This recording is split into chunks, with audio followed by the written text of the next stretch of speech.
That's one of the best podcasts ever. Ever. Top 5 dead or alive.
Welcome to Pod Caviar. I'm your host, Tony, in the Empire of Caviar Studios. And I just want to tell you, I know I've been waiting for the UFO report. If you go back to the last episode, I've been like, oh yeah, the government is finally going to come out with some stuff about UFOs, and it's going to be great. And then we're going to be able to dive into it. I was going to get Graham on the show. It was going to be amazing.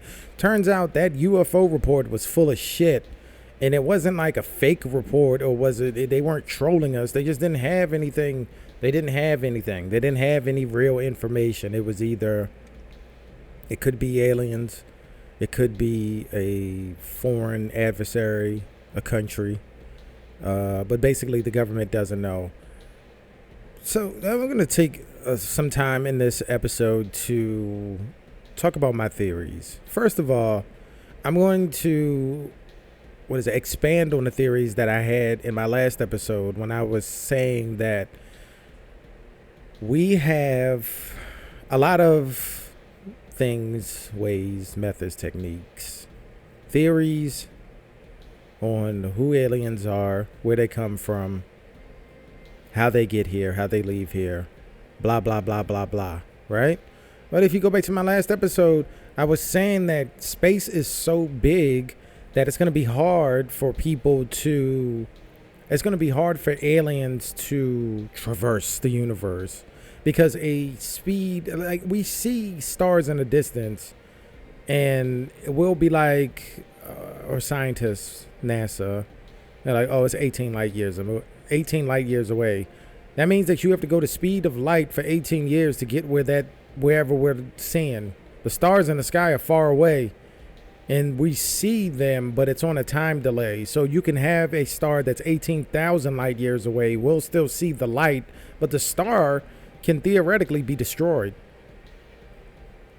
You know, it's like having a record delay. Remember how we used to have Discman, and then the Discman had that anti-skip? Basically, the anti-skip was like it loads a buffer from where you're listening to where. It's like a 5-second buffer, maybe 10, maybe 15. It's probably 10.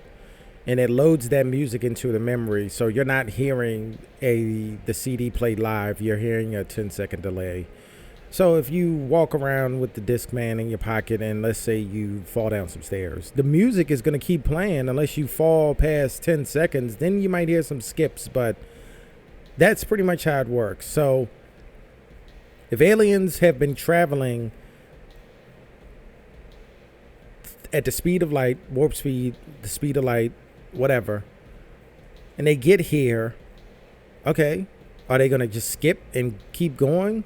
I mean, what are they looking for? What have they passed on the way from their planet to here? It seems to be a very targeted thing for aliens to come here, especially if they're not in our galaxy. That was another theory that I said. I said maybe they're in our galaxy, we just can't detect them. I'm a firm believer that humans are so full of themselves that we overlook a lot of obvious shit. And it's maybe they have technology that makes them invisible. Maybe they have cloaking technology.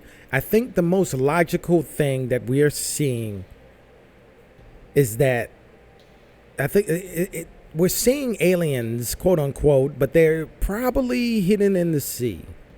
We can explore the planet. We can explore space. We can explore the land, air. When we get to the sea, we have not been able to explore 100% of the sea. The sea is deep as our atmosphere, and probably even deeper. So whatever we have hidden in space, we can have stuff hidden that's equally as dangerous, interesting, intriguing, fascinating, miraculous, or extinction level adventish, all in the ocean. And of course, I got Hollywood references to back this up, and it goes along with my long-standing theory that Hollywood is telling us how to do this stuff, and it's doing it in a way that's subtle so that we enjoy it, but we remember it. When you remember, you learn. And if you're able to enjoy a movie, a Hollywood movie, Independence Day, Will Smith knows. You already know. If you've been listening to my podcast or the 1 Gram Army podcast, shout out, sponsor of this podcast.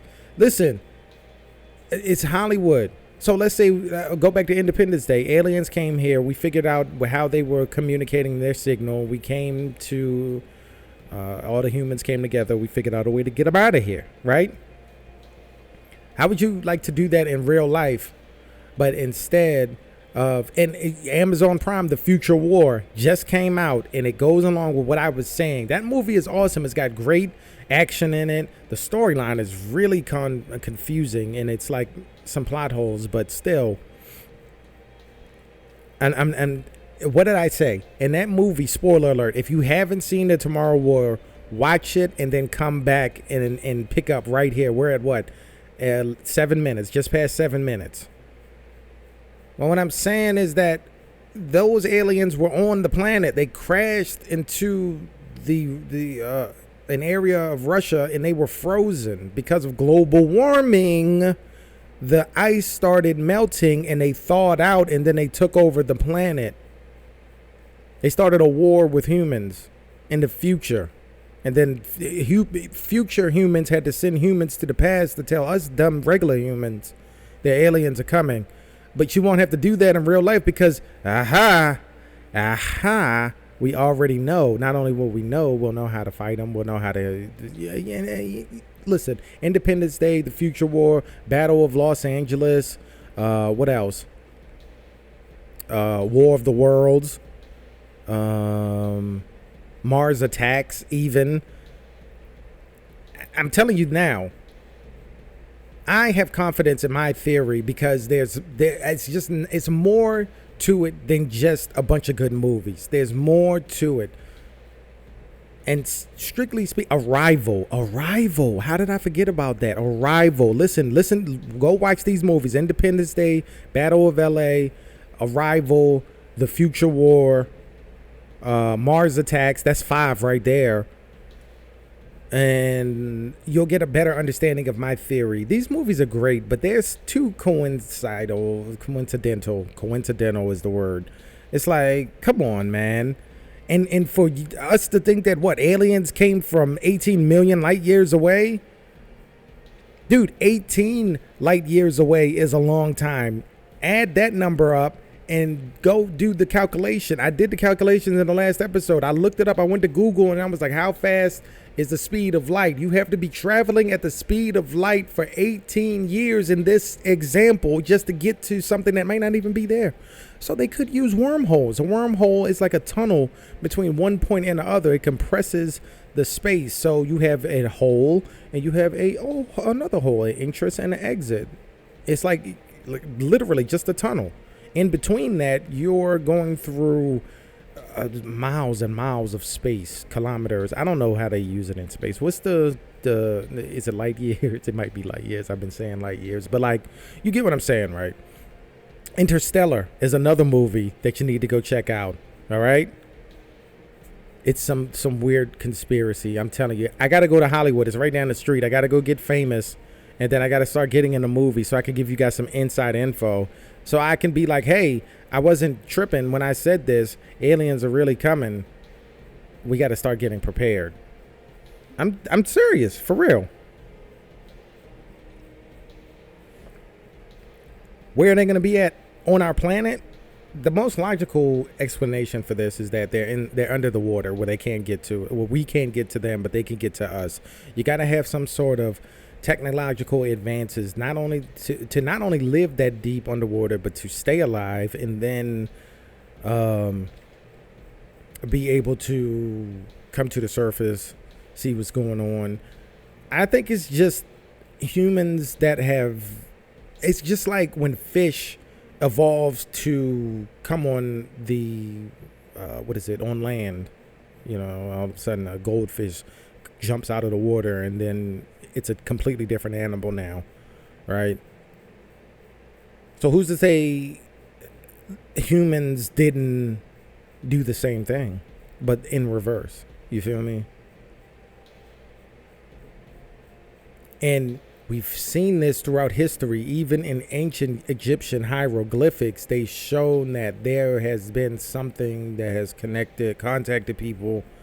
And then if you want to be religious about it, Google, search for, and acquire the Book of Enoch. All right? Once you do that, then you'll know that what I'm saying isn't far-fetched at all. Let me Google the Book of Enoch. The Book of Enoch. The Book of Enoch is actually, you know how the Bible has each of different books: Matthew, Mark, Luke, and John, Revelations, Exodus. Yep. The dog is barking. Is there somebody at the door, boy? Come here, Snap. I don't think there's anybody at the door. Anyway, you got your books of the Bible. The Book of Enoch was pretty much erased from the Bible, okay? It says the Book of Enoch is an ancient Hebrew apocalyptic religious text ascribed by tradition to Enoch, the great-grandfather of Noah. Noah is the guy who built the raft, or the ark, not the raft. It was bigger than a raft.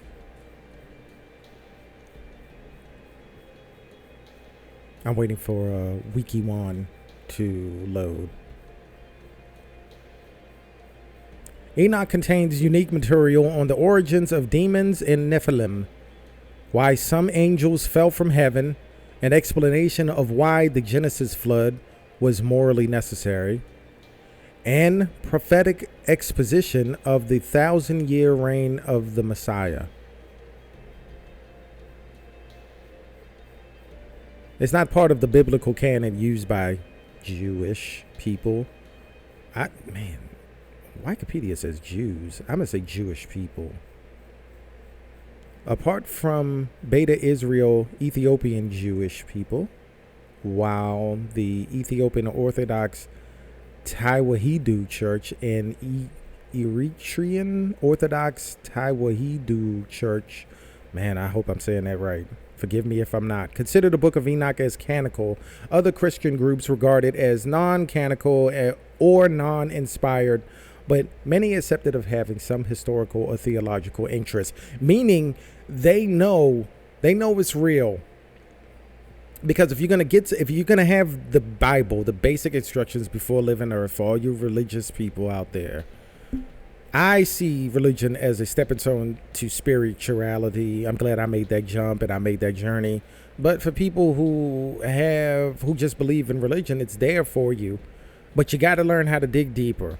They're not going to erase a book out of the Bible and then say that it has some historical or theological interest. Normally, when you get rid of something, it's because it's complete gibberish, or it's a total erase, a total, deletion, erasure. Is erasure a word?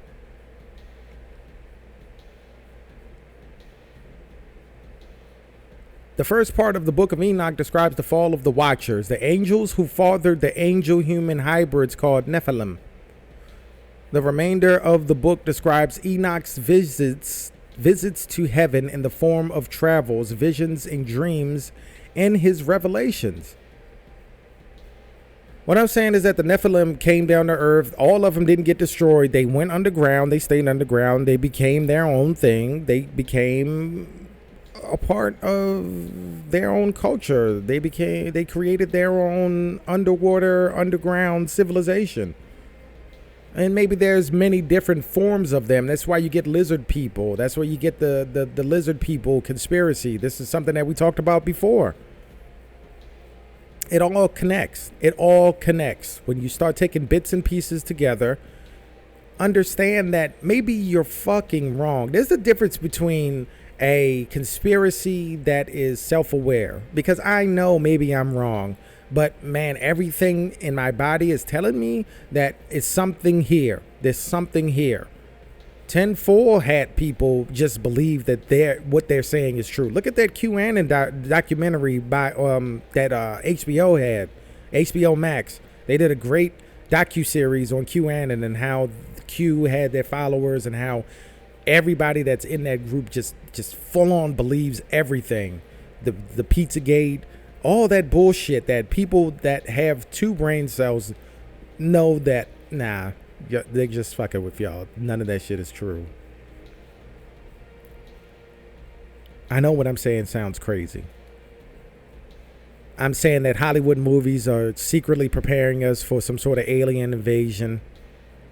I'm saying that the Book of Enoch that was removed from most Bibles is true. And the Nephilim, the people that were part of that book, are some sort of I don't even want to say subhuman. They're just some hidden human-ish society that most likely lives underwater, where humans, regular humans, in our dumb little submarines can't get to them. Where else are they going to be, bro? Where else are they going to be? There's too many amateur astronomers that will see a wormhole, that will see a portal, that will see all this stuff. You're not going to be able to open a portal in the Milky Way without somebody noticing it. It'll make the news. It's 2021. It'll be all over the news. Interstellar. That has to do with the wormhole. Okay? Aliens coming here and we having to rebuild a communication with them and learn their language, or they'll learn our language, and then what do they need from us and how they teach us about our way of thinking as far as how we view time. Time is a man-made invention. Humans view and use time differently. I'm saying that right now. Arrival. Watch that. That has to deal with time and communication. So wormhole, interstellar, arrival, time hole, and conspiracy. Independence Day is human unity, fighting as one planet against one common enemy, which gets rid of racism, which gets rid of classism, elitism, all that. Because I'm not a black man anymore. I'm a human. You're not a white man. You're a human. We got to get these space. No. We got to get them out of here. We got to get the aliens out of here. All right. And that's Independence Day. So you got wormholes, interstellar, communication, rebuilding rebuilding communication in a relationship with the others. We'll call them that. And then expanding our knowledge of, I don't want to say self, but our reality. So that's arrival. Independence Day is human unity. Battle of LA is strategic in how much we have to fight and what aliens might come to our planet to take. The only difference between Battle of LA is that those aliens came to take our water, but if the aliens are in water, then what do they need to take it for? Strength and unity. And I know we fought aliens in Independence Day, but you got to think, watch Battle of LA and watch Independence Day. Which was more strategic on the ground? Here's a squad of people that may be veterans, may be in the military, but hey, we need to squad up, and then this is a common enemy that will actually kill you if you don't kill them. This is all needed. Let me check my time real quick. 20 minutes. So you got all these movies. Mars Attacks is just funny goofiness. I mean, it's a great movie. If okay, and you know, you got two sides of the same coin. If I can't doom and gloom you through this, sometimes maybe there are aliens that just are funny and that are cute. Maybe they're dangerous, but if you look at Mars Attacks, are you really gonna be scared of those aliens? You should be cautious, but not scared. And I'm not, and I haven't touched on Star Trek. I haven't touched on Star Wars. I haven't touched on Rick and Morty. I haven't touched on Back to the Future. I haven't touched on, oh man, what other movies? I haven't touched on South Park and how their aliens watch Earth as a channel, as entertainment. I haven't talked on any of that.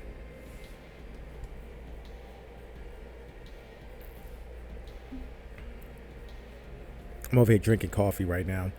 Nicole got a Keurig for the house, and it's like, ugh, thank you. Shout out to Nicole. But yeah, I haven't even touched on everything that I want to touch on because it's like I'm focusing on the things that jump out the most to me. Arrival is the movie that really jumped out to me, and I've had many conversations, even on the podcast and outside of the podcast, about how that's insane. I'm tiptoeing around spoilers because I feel like most of the people who listen to this podcast have not seen all these movies yet. And I'm not talking about Terminator, because those movies are great and that's a possibility, but at the same time it's like I don't see humans making a machine that's more powerful or even has the ability to be more powerful than humans, because we take that being at the top of the food pyramid, quote unquote, very seriously. And I'm not talking about the Matrix. The Matrix is the Matrix and the simulation theory go hand in hand, where you are living in a world that's not a world, it's a world that's presented to you. Kind of, you see where I'm going? That's a different rabbit hole, that's a different theory. And that conversation needs to be saved for a different day. I'm going to kick that one and that theory and what I think about that down the road until after I see the next Matrix movie. Okay? So why would aliens live underwater and not want to be known? Well, if you go along the story of Enoch, the book of Enoch, then it's more of a religious thing, to where they probably think that God is going to come get them if they come out of hiding, or some sort of religious turmoil will happen. Who knows? Who knows? It could be like Wakanda. Listen, I'm all for that. The earth is huge, and there's plenty of areas that can look empty, but then it's just a cloaking device. You're in Wakanda. Boom.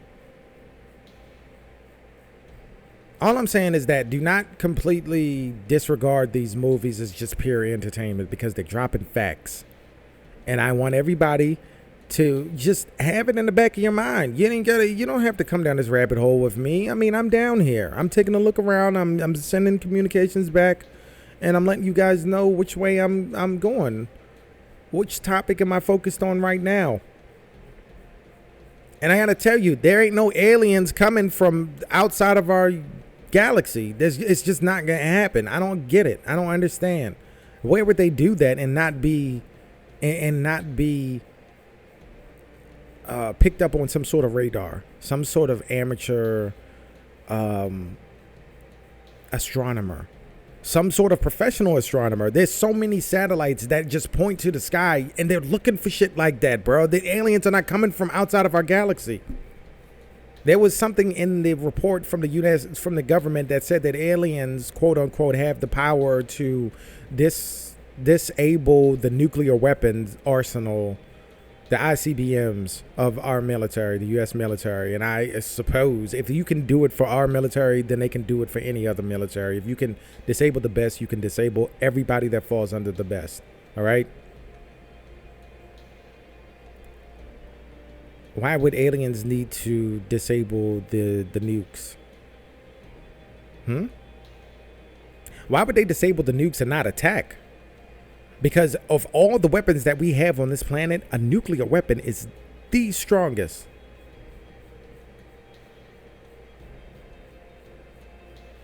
And when we made nuclear weapons, we weren't testing them on Venus.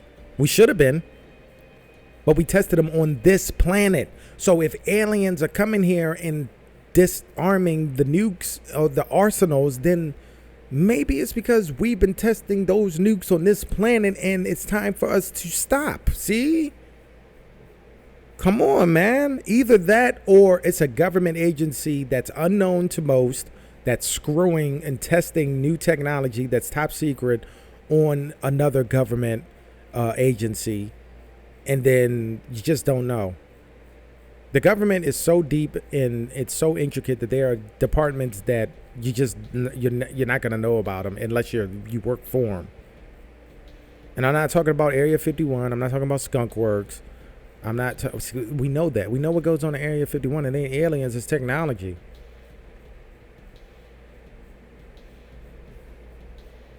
I'm telling you, bro. I am telling you.